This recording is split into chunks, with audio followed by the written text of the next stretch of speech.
Antara fokus negeri di bawah bayu petang ini, Perbadanan Pinjaman Sabah mendapat pujian daripada Ketua Menteri. Perinciannya langsung bersama Suaran Shah di Kota Kinabalu. Suaran, teruskan. Baik Sahih, Perbadanan Pinjaman Sabah PPS menunjukkan prestasi yang konsisten. Ia dibuktikan melalui pembayaran dividen interim sebanyak RM10 juta bagi tahun keuangan 2023 Mei lalu.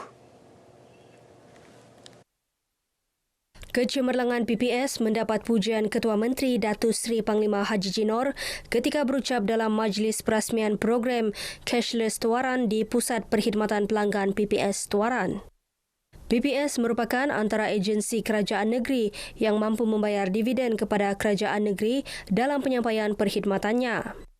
Datuk Haji J turut berpuas hati dengan langkah dan inisiatif PPS termasuk merangka semula polisi pembiayaan sedia ada serta mewujudkan lebih banyak pusat perkhidmatan pelanggan. Ia sejajar Hala 7 dan Pemboleh Daya Sabah Maju Jaya, kemudahan kewangan serta keberkesanan dan kecekapan penyampaian perkhidmatan. Mengenai program Cashless Tuaran, Datuk Haji J menyifatkan ia bersesuaian dengan sasaran kerajaan digital ke arah transaksi kewangan tanpa tunai. Transaksi tanpa tunai menawarkan banyak manfaat termasuk kaedah pembayaran lebih mudah, cepat dan selamat. Program ini akan meningkatkan pengurusan kewangan untuk peniaga, menyediakan peluang pembangunan perniagaan baharu dan memperbaiki pengurusan inventori. Sabah menghargai komitmen Kerajaan Persekutuan menangani masalah sekolah daif di negeri ini. 43 daripada 237 sekolah daif kini dalam proses pembinaan dan dijangka selesai tidak lama lagi. Jabatan Pendidikan Negeri dengan kerjasama Jabatan Kerja Raya juga sedang mengenal pasti bangunan sekolah daif yang perlu dinaik taraf. Pendidikan Sabah pun dari masa ke masa bekerjasama dengan JKR untuk mengenal pasti dan memastikan agar bangunan-bangunan seumpama itu khususnya 6 dan 7, skala 7 dapat kita bantu selesaikan. Datuk Arifin yang juga Menteri Sains, Teknologi dan Inovasi Sabah berkata, selain menyelesaikan masalah sekolah daif, isu sekolah tumpang juga dijangka dapat diselesaikan dengan pembinaan sekolah baru. Datuk Arifin memberitahu pemberita selepas meninjau kerosakan atap Sekolah Menengah Kebangsaan SMK Gadong di Beaufort. Kira-kira RM500,000 diperlukan untuk penyelenggaraan atap sekolah ini.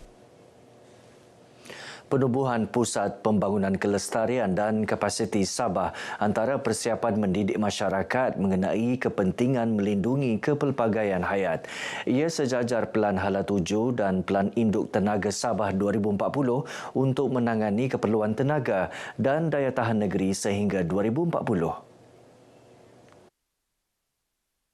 Usaha itu juga selaras Pelan Pembangunan Hala 7 Sabah Maju Jaya SMJ. Sejumlah RM145 juta telah dibelanjakan untuk memulahkan program pembangunan mampan berkenaan. Timbalan Ketua Menteri Datuk Seri Panglima Dr. Joakim Gunsalam berucap merasmikan program pemacu kelestarian Sabah 2024 di Pusat Konvensyen Antarabangsa Sabah SICC. Beliau yang juga Menteri Kerajaan Tempatan dan Perumahan menjelaskan, selain Pusat Biodiversiti Sabah, Unit Perubahan Iklim dan Gas Rumah Hijau juga telah diwujudkan di bawah Jabatan Perhutanan Sabah. Dalam masa sama, rakyat perlu menjalankan usaha bersepadu bagi mengurus sumber dengan mengutamakan tindakan mitigasi dan penyesuaian perubahan iklim. Selain terkenal dengan Gunung Kinabalu dan pulau-pulau yang cantik, Sabah juga kaya dengan lanskap yang unik, biodiversiti serta kepelbagaian budaya masyarakat berbilang kaum yang hidup harmoni. Inisiatif perlindungan yang ditawarkan Pertubuhan Keselamatan Sosial Perkeso tidak tertumpu kepada kaki tangan syarikat swasta. Ini kerana beberapa inisiatif yang ditawarkan juga boleh memberi manfaat kepada kaki tangan kerajaan dan orang awam. Justru Forum Perkeso prihatin bersama Penjawat Awam Persekutuan Negeri Sabah tahun 2024 diadakan di Ibu Negeri. Ia bertujuan memberi penerangan kepada penjawat awam mengenai peranan dan fungsi Perkeso melalui skim-skim keselamatan sosial yang disediakan. Kita berpandangan bahawa Perkeso hanya menumpukan pada penjawat awam swasta. Tetapi sebenarnya banyak inisiatif yang dilaksanakan oleh Perkeso yang boleh menjurus kepada penjawat awam persekutuan, keluarga dan juga kepada rakan-rakan mereka. Dato' Mak Zan ditemui media di Kota Kinabalu. Beliau percaya penjawat awam mampu menjadi ejen penyampai dasar dan perkhidmatan kerajaan kepada rakyat peringkat akar umbi dengan baik. Seramai 300 kaki tangan daripada 78 jabatan dan agensi persekutuan di Sabah menghadiri forum anjuran Perkeso ini. Forum antara lain memberi fokus kepada skim keselamatan sosial suri rumah SKSSR dan skim keselamatan sosial pekerjaan sendiri SKSPS. Setakat Mei 2024, seramai 3,043 orang berdaftar bagi SKSSR dan 4,537 mendaftar SKSPS. Seramai 168 orang akan menerima darjah kebesaran, bintang dan pingat negeri dalam Majlis Istiadat Penganugerahan Pingat Kebesaran Negeri Sabah bagi tahun 2023 esok. Majlis Penganugerahan akan berlangsung di Istana Seri Kinabalu. Seramai 168 orang penerima. 2 orang penerima adalah penerima pingat darjah Kinabalu PGDK yang membawa gelaran Datuk dan selebihnya adalah penerima ESDK, ADK, BSK dan SK. Dato' Abinan memberitahu RTM selepas raptai Majlis Istiadat Penganugerahan Pingat Kebesaran Negeri Sabah 2023 di Istana Seri Kinabalu. Majlis Penganugerahan akan disempurnakan oleh Yang di-Pertuan Negeri Sabah, Tun Johar Datuk Mahiruddin. Justru Dato' Abinan menasihati para penerima dan jemputan agar mematuhi etika pakaian yang ditetapkan serta menghormati istiadat berkenaan bagi melancarkan perjalanan majlis. Tetamu juga diminta meletakkan kenderaan di luar kawasan istana kerana ruangan letak kereta yang terhad. Seorang nelayan warga negara Indonesia yang dilaporkan hilang sejak petang Isnin ditemukan mati lemas. Mayat mangsa ditemukan di 4.5 Batu Nautika Tenggara Kampung Indra Sabah Tawau pada 9.56 pagi tadi.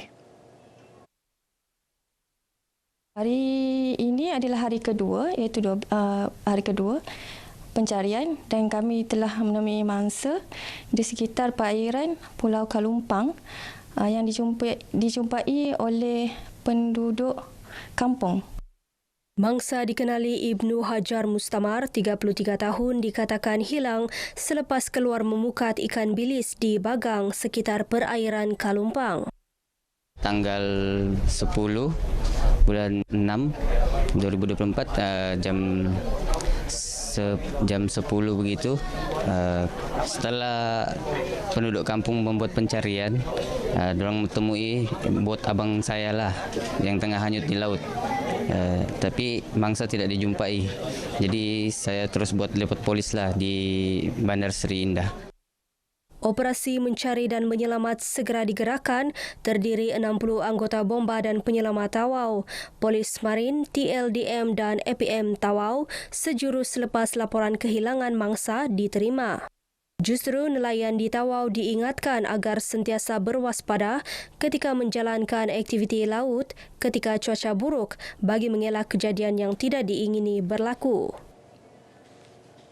Kerajaan negeri diyakini mampu menyediakan kemudahan infrastruktur seperti jalan raya dan bekalan air bersih di kawasan pedalaman.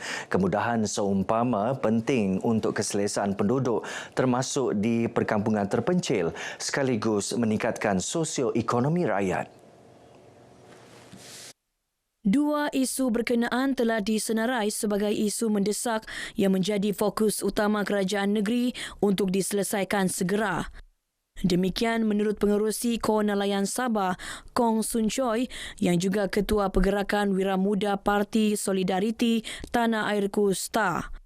Justru rakyat tidak sepatutnya terpengaruh dengan dahlia pihak tidak bertanggungjawab yang cuba memburuk-burukkan kepimpinan kerajaan negeri demi kepentingan pribadi. Sebaliknya, sokongan padu perlu diberikan kepada kerajaan negeri, pimpinan Ketua Menteri Datuk Seri Panglima Haji Nor untuk merealisasikan hala tuju pembangunan Sabah Maju Jaya SMJ dengan berkesan. Kong bercakap kepada pemberita selepas menyampaikan sumbangan 200 bakul makanan kepada penduduk kampung Mantapok, Miruru, Rumantai dan kampung Mangkadait, Ranau. Program Tanggungjawab Sosial Korporat CSR Kor Nelayan Sabah ini merupakan salah satu usaha agensi kerajaan mendekati penduduk pedalaman. Baik, sekian perkongsian dari Sabah untuk petang ini. Kita terus saja bersama Zahi di Angkasa Puri untuk berita selanjutnya. Dari sungai hingga segara, Palestin pasti merdeka. Silakan Zahi. Baik, Suaran, terima kasih.